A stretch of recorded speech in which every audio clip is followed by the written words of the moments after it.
Hai, kenalin, ini Farah. Dia adalah mahasiswi yang saat ini sedang melakukan magang di Jakarta, dan setiap hari dia berangkat dari stasiun KAI menuju kantornya pada pagi hari. Begitu pula pada malam hari ketika dia pulang dari kantor. Namun, Farah tidak sendirian. Ada hampir 1 juta orang lain yang melakukan hal yang sama seperti Farah. Itu berarti ada ratusan juta langkah yang tercipta setiap hari di stasiun-stasiun KAI. Biasanya, langkah-langkah ini hilang begitu saja. Tapi bagaimana jika setiap langkah yang kita hasilkan tidak sekedar hilang, tetapi menjadi sebuah energi? Memperkenalkan, piezoelektrik untuk energi harvesting di stasiun KAI.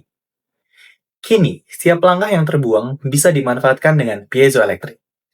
Piezoelektrik bekerja dengan mengubah tekanan atau getaran menjadi energi listrik melalui pergeseran muatan yang terdapat di dalam bahan material kristalnya.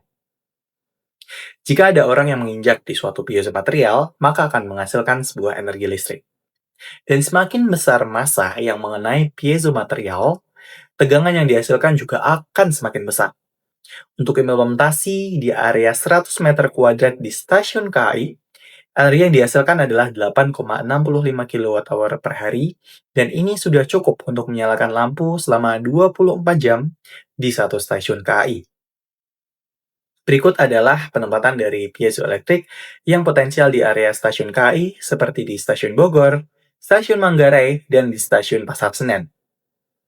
Dengan menggunakan piezoelektrik berdaya 20 watt dan area total 100 meter kuadrat, energi yang dihasilkan adalah sebesar 200,24 kWh per hari, dan KAI dapat melakukan penghematan sebesar 8,6 juta rupiah per bulan atau sebesar 104 rupiah juta per tahun untuk area sebesar 100 meter kuadrat saja. Tentu saja, penghematan ini bisa menjadi lebih besar untuk area yang lebih besar pula. Kemudian, emisi yang dapat ditekan oleh KAI adalah sekitar 80 ton CO2 atau setara dengan penanaman 3,7 ribu pohon per tahun. Saat ini, penggunaan piezoelektrik sudah mulai diterapkan di beberapa hal di dunia, seperti di area lalu lintas, jalur pejalan kaki, stasiun transportasi umum, terminal bandara, dan pusat perbelanjaan. Secara finansial, payback period dapat dicapai kurang dari 2 tahun oleh KAI dengan IRR sebesar 46% dan NPV lebih dari 300 juta rupiah. Piezoelektrik terbukti tidak hanya visible bagi KAI, tetapi juga menarik bagi mitra swasta dan juga CSR. Selama ini, langkah itu hilang begitu saja, hanya berupa angka. Padahal ternyata bisa dimanfaatkan untuk sesuatu yang jauh lebih besar.